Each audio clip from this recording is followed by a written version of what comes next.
guys, jumpa lagi di Vimi Vlog. Kesempatan kali ini tuh aku mau cerita tentang kemarin suami aku yang sakit itu. Nah, aku udah izin ke suami. Sebenarnya sih atas saran dia sih, tadinya aku disuruh bikin buku atau cerita kecil gitu ya tentang pengalaman atau perjalanan sakitnya suami. Tapi karena kalau nulis tuh kayaknya kurang terlalu bisa gitu, jadi aku bilang gimana kalau misalnya buat vlog gitu kan. Nah, akhirnya oke gitu, dia mengizinkan saya membuat video mengenai perjalanan sakitnya suami saya.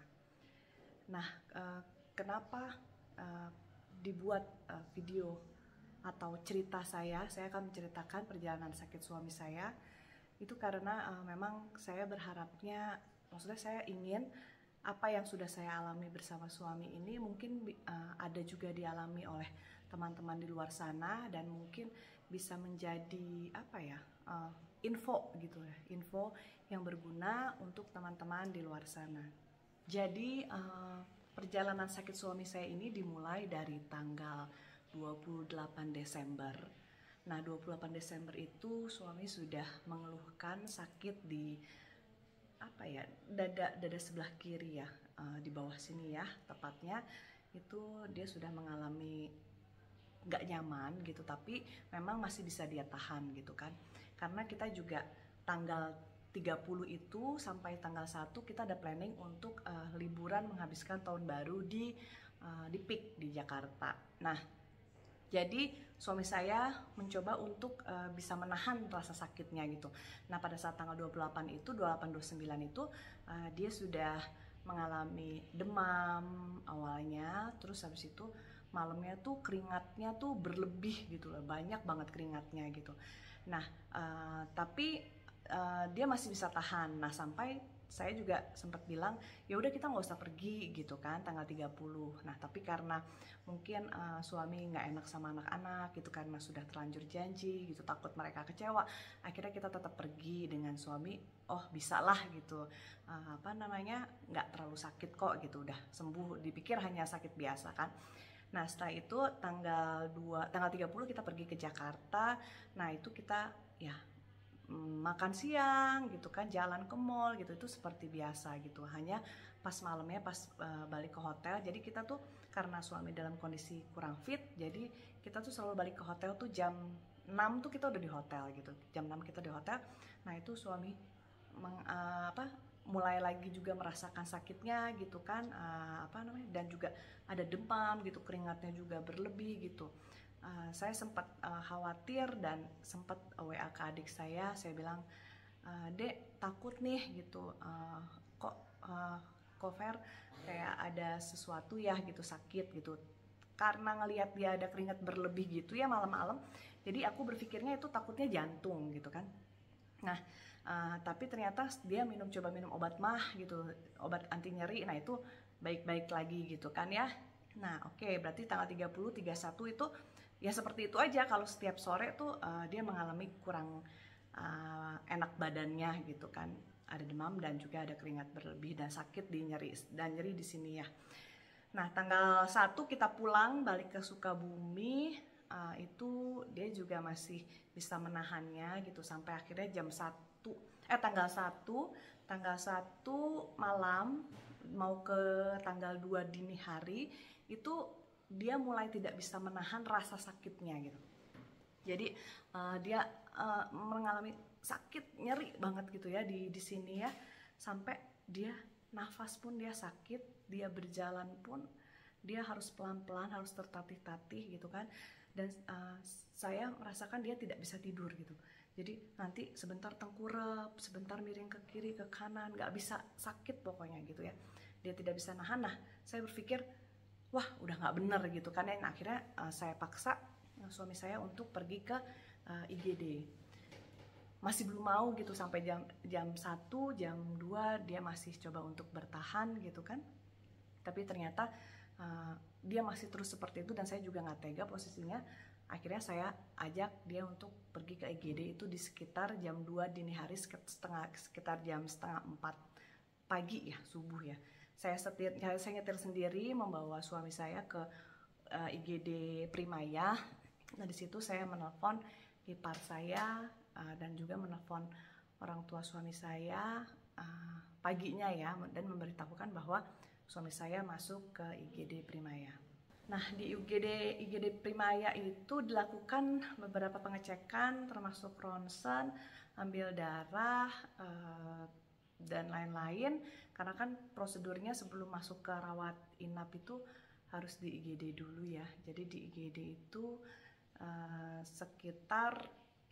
sekitar kurang lebih 2 jam kayaknya ya, sekitar 2 jam. Kita tunggu pagi karena kita pengen ada dokter spesialis yang memeriksa suami saya gitu. Mungkin suami saya sih kepengennya langsung pulang saat dari IGD itu 2 jam sudah selesai tuh pulang. Tapi saya nggak mau gitu seperti itu. Saya pengennya dia ketemu dokter spesialis dulu. Nah, dokter spesialis itu baru ada di pagi jam setengah 8. Nah, yang ada itu kan karena memang penyakitnya yang dirasakan di dalam, jadi kita mencoba untuk ke spesialis penyakit dalam. Nah, akhirnya saya sudah daftar jam 7 pagi. Nah, akhirnya kita bertemu dengan dokternya, disarankan untuk dirawat seperti itu. Nah, akhirnya masuk rumah sakit tanggal hari itu juga gitu ya, setelah selesai konsul langsung masuk rumah sakit, langsung dirawat. Nah, itu dirawat di tanggal 2 sampai tanggal 2, 3, 4, 5, 6 sampai tanggal 6 karena sekitar 5 hari suami saya dirawat. Setelah masuk rawat inap di tanggal 2 itu dilakukan beberapa serangkaian pemeriksaan yang pasti untuk darah, labnya, ronsen, dan juga CT scan yang menggunakan kontras. Nah, setelah di ronsen, dokternya juga datang, dokternya mengatakan bahwa dilihat dari ronsen toraks itu ada infeksi kecil di paru-paru ujung sebelah kiri. Jadi di paru-paru ujung sebelah kiri, coba saya tunjukin dulu untuk hasil ronsennya. Jadi ronsennya itu ada infeksi sedikit di paru-paru sebelah kiri. Nah, ini ya. Nih di sebelah kiri ini ada infeksi sedikit.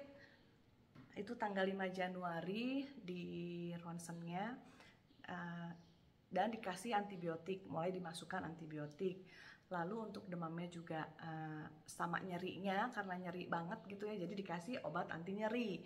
Nah, kalau masuk obat anti nyeri itu karena suami saya juga punya ada riwayat GERD, jadi harus masuk juga obat untuk lambung ya, seperti itu. Nah, setelah di ronsen, akhirnya kan di CT scan yang dengan kontras. Nah, saat dengan kontras itu suami saya tuh harus puasa nggak lama sih ya, 6 jam kalau nggak salah ya, 6 jam itu puasa. Nah, setelah itu kita ke ruang CT scan, dicek apa sih, alergi obat ininya kontrasnya, tapi alhamdulillah nggak alergi gitu ya. Disuntikkan obat kontras, lalu dilakukan CT scan. Nah, setelah CT scan dengan kontras itu suami saya menggigil hebat sampai di tempat tidur itu semuanya bergetar gitu kan ya. Keras sekali getarannya gitu ya, pokoknya keras sekali, dan itu suami sampai bergetar juga bibirnya gitu kan ya. Nah, akhirnya dikasih obat entah penenang entah apa gitu ya, sampai kira-kira itu suami saya menggigil tuh ada sekitar 15 menit mungkin ya. Nah, nanti kasih obat penenang. Nah, di situ suami mulai tenang gitu kan, mulai mungkin sudah habis gitu ya efek obat kontrasnya seperti itu. Nah, setelah selesai dikontras, karena kan katanya kalau CT scan untuk kontras itu dia itu untuk menunjukkan keganasan gitu ya, amit-amit gitu kan. Nah, tapi setelah hasilnya keluar, alhamdulillah untuk keganasannya tidak ada, tapi memang hanya ada infeksi sedikit di bagian sini ya, sebelah kiri ya, gitu kayak gitu. Nah, infus masuk terus ya, jadi selama 5 hari itu antibiotik, anti nyeri, obat lambung, obat demam itu semua masuk. Nah, setelah 5 hari, setelah 3 hari dokternya bingung gitu ya, bingung. Maksudnya setelah kontras juga baik-baik aja, ronsen juga hanya ada sedikit gitu kan ya, ini kenapa ya gitu kan, kita bertanya ke dokter, kenapa ya dok, ini kenapa gitu, tuh penyebabnya apa gitu kan. Nah dokternya juga bingung gitu, malah juga bertanya apa ya bu gitu kan ya, loh kita juga nggak tahu ya itu apa gitu kan ya. Nah akhirnya dokternya sampai ngelihat apa mungkin demam berdarah ya, DBD gitu, karena suami saya tuh ada apa, bercak-bercak merah gitu ya di kulitnya, tapi memang bawaannya dia seperti itu gitu, ada bercak-bercak bintik-bintik merah, dipikirnya DBD gitu kan. Akhirnya lakukan ngecek juga kan DBD, pas dilihat ternyata enggak gitu, normal trombositnya gitu kan. Oh ternyata ya udah infeksi biasa, dikasih antibiotik dan obat nyeri lainnya gitu. Nah setelah keluar dari rumah sakit, dirawat dari tanggal 2 sampai tanggal 6 itu selama 5 hari, suami saya diberikan obat oral untuk di rumah, yang di dalamnya tuh ada untuk antibiotik, ada untuk nyeri, ada untuk lambung juga gitu. Jadi selama 7 hari setelah keluar dari rumah sakit itu mengkonsumsi obat oral tersebut. Nah disarankan setelah 7 hari itu kembali lagi ke dokter tersebut untuk melihat perkembangannya. Tapi ternyata setelah 7 hari minum obat oral itu ya, suami saya tuh kurang berefek gitu ya, kok masih sakit gitu, kok masih nyeri gitu, kok masih nggak nyaman seperti itu. Nah akhirnya kita memutuskan untuk mencari second opinion ke dokter yang kedua. Nah karena sebenarnya saya sempat dilema, kita lebih baik ke dokter paru atau ke dokter spesialis dalam gitu ya untuk second opinion ini. Nah tapi karena saya setelah berkonsul dengan ponakan saya yang dokter, dan juga dilihat dari hasil lab suami saya yang SGO-SGPT-nya tuh rada tinggi, tapi bukan tinggi banget ya gitu, cuma rada tinggi gitu, karena memang nggak berkali-kali lipat dia naiknya, hanya mungkin sekitar 5 gitu naiknya. Nah jadi kata ponakan saya lebih baik ke spesialis penyakit dalam dulu, nanti apabila ada arah ke memang ada masalah di parunya, pasti akan diarahkan ke spesialis paru. Nah akhirnya sekitar tanggal 7 hari setelah pengobatan itu ya, yang oral dari dokter yang pertama, kita pergi ke dokter yang kedua. Nah dokter yang kedua itu kita kesana tuh di tanggal 16 Januari, jadi seminggu setelah obat yang dari dokter pertama itu kurang efek, kita lanjut ke dokter yang kedua. Nah di dokter yang kedua saya membawa semua data yang sudah dilakukan pemeriksaan di awal, dengan berharap sebenarnya nggak usah diperiksa lagi, nggak usah dicek lagi. Tapi ternyata memang kalau misalnya kita ke tiap dokter tuh ya pasti akan ada pengecekan ulang sih gitu. Jadi nah dokter kedua pun dia meminta untuk ronsen terbaru gitu. Jadi kita setelah menyampaikan keluhan segala macam dan juga menyampaikan pemeriksaan yang sebelumnya, beliau menyarankan untuk periksa lagi ronsen dan juga untuk darah seperti itu. Nah akhirnya dibekalin juga antibiotik, vitamin, dan juga ada obat lambungnya gitu. Kita akhirnya pulang karena kita akhirnya kan harus melakukan pemeriksaan itu ya, harus ronsen lagi dan juga harus cek darah lagi. Nah tanggal 16 Januari, nah di tanggal 17 Januari itu kita ronsen. Kalau untuk ambil darah, saat itu juga kita langsung ambil darah ke Prodia, langsung dicek, langsung diambil. Dan hasilnya juga kan gak bisa langsung ya, besokan harinya. Lalu besoknya itu juga kita pergi ronsen. Nah setelah ronsen, setelah hasilnya didapat dan juga hasil darah udah keluar, hasil ronsen pun sudah keluar, kita lanjut balik lagi konsul gitu ya, untuk mengetahui gitu kan seperti apa sih ini penyakitnya, seperti itu, biar pas gitu kan pengobatannya ya. Nah setelah kita kembali tanggal 18 Januari, nah tanggal 18 Januari itu setelah kita berikan hasilnya ronsen, jadi waktu di ronsen yang pertama itu kan hanya ada di sini ya, hanya ada seperti kabut-kabut gitu ya di sebelah kiri parunya suami saya. Nah pas tanggal 16 Januari itu dia mulai naik, mulai ada bertambah. Jadi si paru-parunya itu kabut, jadi seperti kabut itu bertambah gitu, rada mulai naik gitu kan. Nah ini mungkin bisa saya lihatin sedikit ya, dia ada naik ya, tadinya kan dia hanya ada di bawah gitu ya. Nah ini dia apa sih, paru-parunya ketutupnya gitu ya, ada kabutnya tuh udah mulai setengah gitu.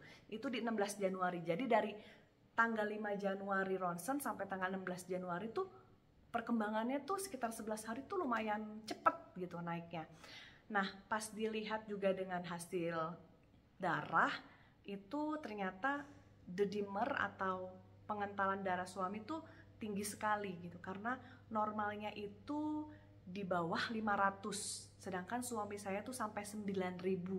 Nah itu berarti ada something gitu kan ya, tingkat pengentalan darahnya tuh tinggi sekali seperti itu. Nah dan hasil ronsennya juga seperti itu, akhirnya dokter spesialis dalamnya mengatakan bahwa ini harus di fungsi pleura, karena hasil ronsen pun dokter radiologi pun mengatakan bahwa itu harus di fungsi pleura.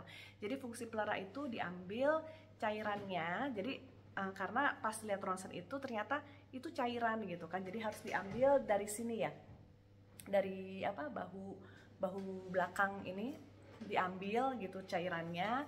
Nah jadi karena dokter yang kedua menyarankan untuk diambil cairannya, untuk itu berarti dia bilang berarti harus rawat inap seperti itu. Akhirnya kita masuk lagi ke rumah sakit itu di tanggal besoknya langsung tanggal 17, langsung hari itu tanggal 18 sorry, tanggal 18 Januari kita balik ke dokter itu konsul, tapi ternyata harus difungsi pleura untuk diambil cairan. Hari itu juga kita langsung masuk ke rumah sakit. Nah kita memilih rumah sakit yang dimana si dokter itu juga praktek di tempat tersebut, jadi kita pilih rawat inap di situ.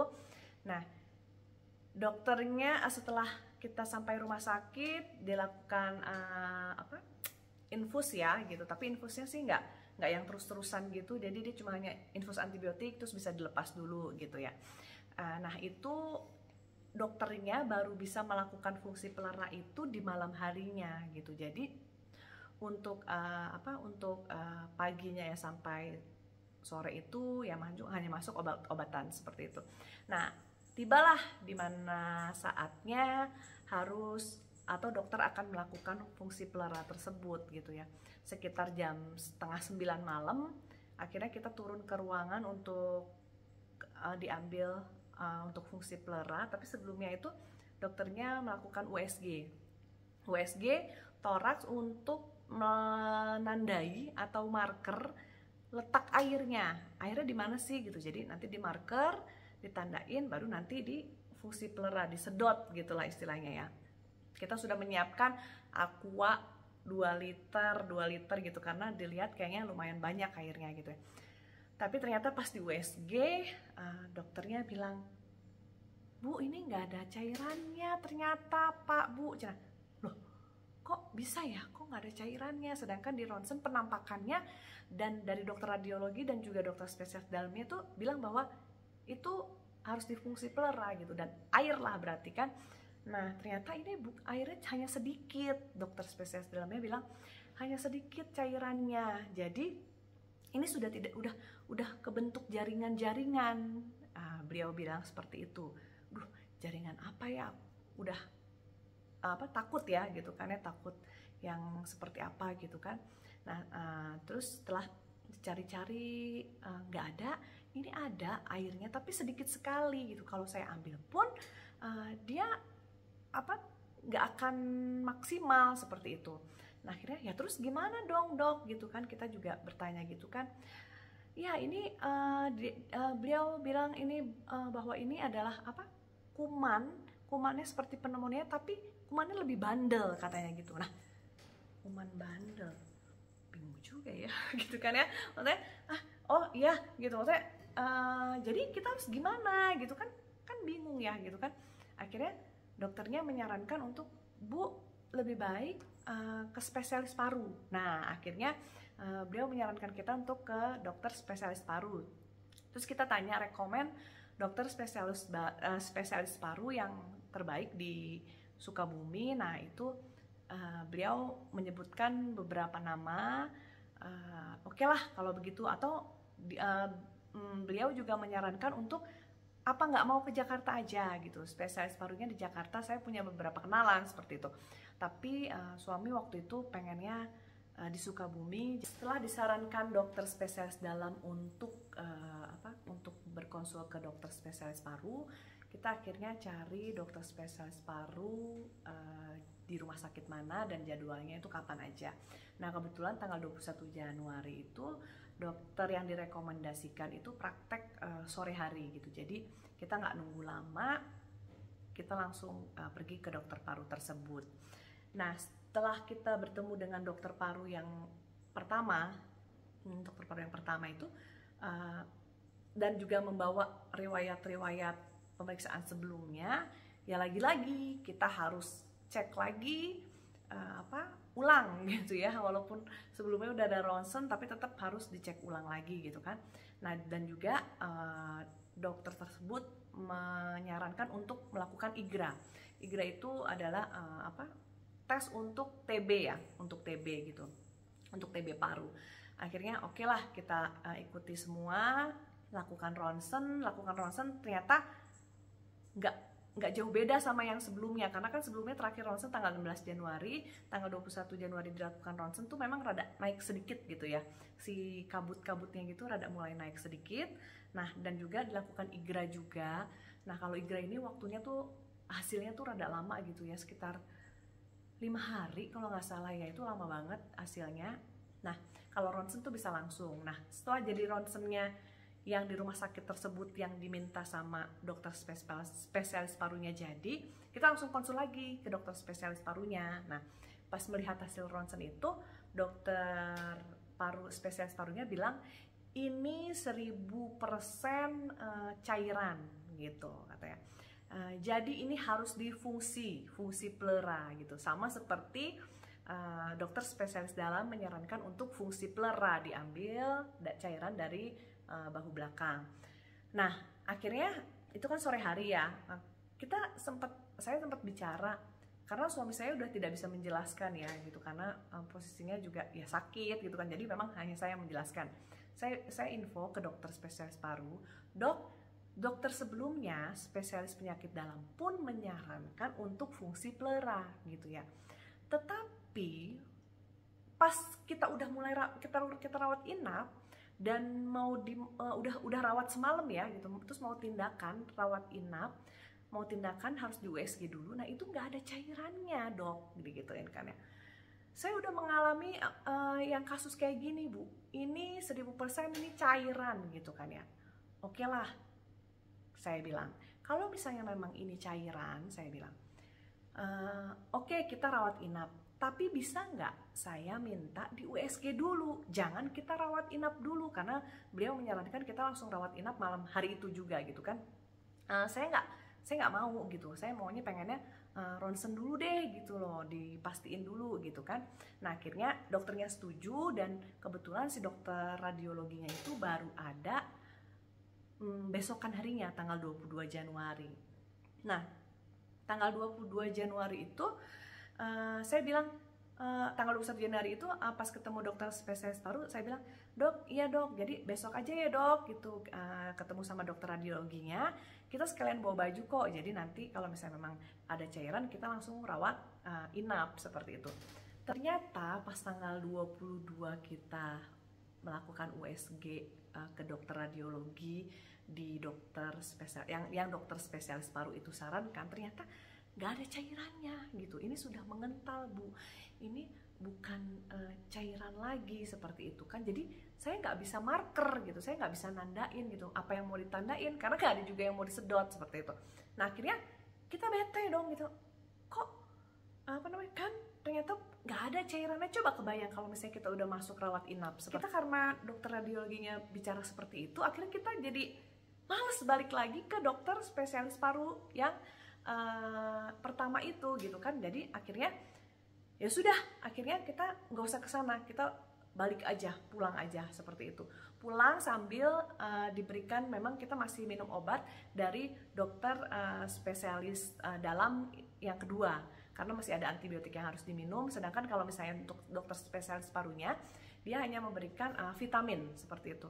Nah, sambil kita menunggu hasil IGRA. Hasil IGRA itu tanggal 24 Januari, dan hasil IGRA itu pun dinyatakan bahwa tidak ditemukan bakteri TB di dalam tubuh suami saya. Nah, akhirnya kan, loh, apa dong gitu jadinya, ini kenapa gitu kan ya. Nah, akhirnya tapi kondisi suami saya tuh masih tetap, malah mungkin rada mulai memburuk, belum memburuk ya gitu. Jadi dia masih belum nyaman lah seperti itu kan. Nah, setelah akhirnya kita pulang, saya coba merayu suami saya untuk yuk kita konsulnya ke Jakarta deh gitu ya. Sebelum kita pergi ke Jakarta itu, kita melakukan beberapa tes darah di Sukabumi. Di Prodia kita melakukan beberapa tes, termasuk karena kan dokter yang spesialis dalam itu pas saat USG dia bilang ini seperti jaringan gitu, karena kan kita langsung, kebetulan papi mertua saya bisa menyembuhkan untuk kanker dan tumor, jadi takutnya gitu amit-amit ke arah sana. Nah, akhirnya kita melakukan tes darah. Tes darah itu nggak ada dokter yang menyarankan, tapi kita sendiri yang inisiatif gitu ya untuk melakukan tes tersebut gitu, tes darah tersebut. Akhirnya kita tes darah CEA sama SCC ya kalau nggak salah, satu lagi. Jadi diambil darah untuk menunjukkan apakah ada sel kanker tumor amit-amit di dalamnya, di parunya atau di seluruh tubuhnya gitu kan, apakah ada atau tidak gitu. Nah, deg-degan juga ya gitu, maksudnya tadinya nggak, dicek nggak ya, tapi kan biar tenang gitu lebih baik dicek gitu kan, deg-degan gitu, takut hasilnya. Jadi setiap mau cek darah tuh, setelah mau hasil itu itu sangat menegangkan gitu untuk saya pribadi. Tapi setelah hasilnya selesai, ternyata tidak ada keganasan, juga nggak ada, alhamdulillah. Kanker tumor tidak ada gitu. Nah, untuk CE-nya, jadi kanker tumor di seluruh badan tidak ada, dan juga kanker tumor di parunya pun tidak ada. Karena pemeriksaan kanker tumor itu dia bisa lebih spesifik ya gitu. Jadi untuk paru ada pemeriksaannya tersendiri, untuk di mana ada tersendiri pemeriksaannya kayak gitu. Jadi alhamdulillah bukan itu gitu, hasilnya baik-baik saja gitu kan. Nah, akhirnya ya sudah kok, tapi tidak ada perbaikan. Akhirnya saya minta suami saya untuk yuk kita ke Jakarta gitu, tapi ternyata masih belum mau. Dan sampai akhirnya saya konsultasi dengan papi mertua saya yang kebetulan beliau juga dokter. Jadi akhirnya beliau juga menyarankan untuk ke Jakarta, dan akhirnya ya orang tuanya yang bisa membujuk suami saya gitu ya untuk akhirnya kita bisa pergi ke Jakarta.